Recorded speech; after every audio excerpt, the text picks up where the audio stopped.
अस्सलाम वालेकुम देवियों तो मित्रों की हाल ने जनाब की हाल है पटवारियां का तो की हाल है अपना यूथियां का।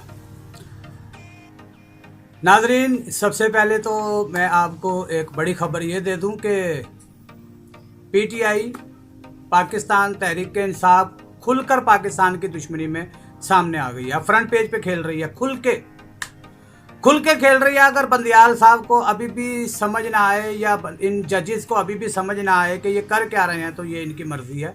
बहरहाल हुआ ये है कि आज आतिफ खान जो कि जमात अहमदिया के सेक्रेटरी जनरल हैं यूके के, ठीक है, उनकी और एक और साहब हैं इमरान खान के बड़े पुराने दोस्त, मैं आपको वो तस्वीर दिखा देता हूँ, देख लें आप। उनकी अमेरिकी कांग्रेस से मुलाकात हुई है और मार्क ग्रेग के साथ मुलाकात हुई है। अमेरिकी कांग्रेस के रुकन है और वो भी यहूदी है, ज्यूश हैं, ठीक है, वो ज्यूश है और वो यहूदियों के अमेरिका में वो जो है वो सेक्रेटरी जनरल है, वो भी सेक्रेटरी जनरल है अमेरिका में। यहूदी एक तंजीम है, ज्यूश की एक तंजीम है, उसके वो रुकन है और वो सेक्रेटरी जनरल भी है वहाँ के। तो उनसे मुलाकात की है आतिफ खान, आप जानते होंगे ना आतिफ खान, वो जिनको निकाला गया था यहाँ से, जिनको मुशीर ख़जाना बनाने की कोशिश की गई थी इमरान खान की तरफ से। तो उनकी मुलाकात हुई है और उन्होंने दरख्वास्त की है, लिख के दरख्वास्त की है कि खुदा के लिए पाकिस्तान पे पाबंदियां लगाई जाएं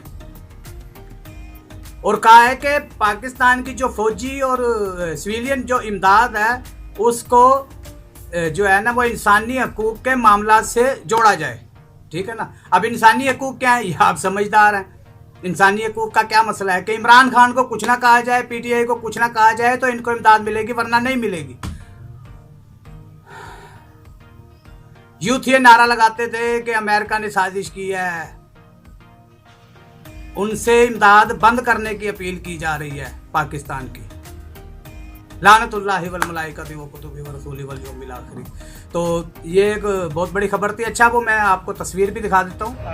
We are here with Congressman Greg Casar in Austin, Texas today, and it's so kind of him to come and join us, the members of the Pakistani community, and we asked him to make a statement about the current conditions in Pakistan, and we would request you to address some of the conditions that we talked about earlier, and we request you as a congressperson here in the US to address those situations.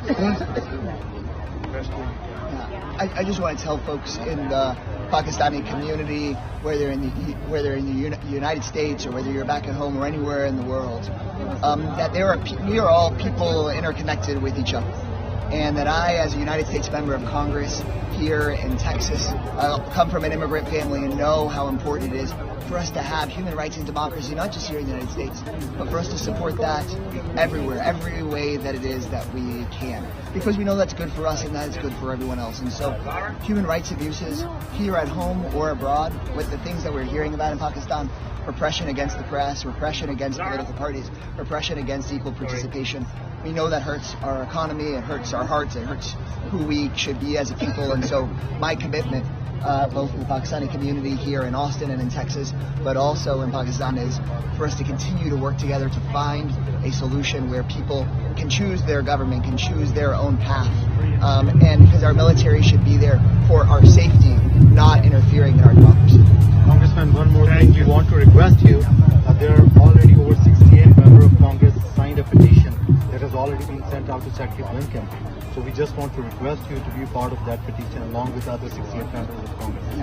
You should be able to count on me to be somebody who is asking questions about how the United States can be supporting democracy and human rights in Pakistan and other places, not oppressing it. And so you can count on me to be. Thank you, Congressman. Thank you so much. और एक और बहुत बड़ी जो खबर है वो जो डेवलपमेंट है वो ये है कि आज अहमदिया फ्रांस में आज सुबह जो है वो अपने बीवी और बच्चों के साथ जनरल रिटायर कमर जावेद बाजवा साहब वो फ्रांस में गए हुए हैं निजी दौरे पे। तो वो अपनी बीवी और बच्चों के साथ वहाँ पे किसी पार्क में बैठे हुए थे, तो वहाँ पे जमात अहमदिया के जो फ्रांस के जो है वो अपना फ्रांस के जो वो अपना ओहदेदार हैं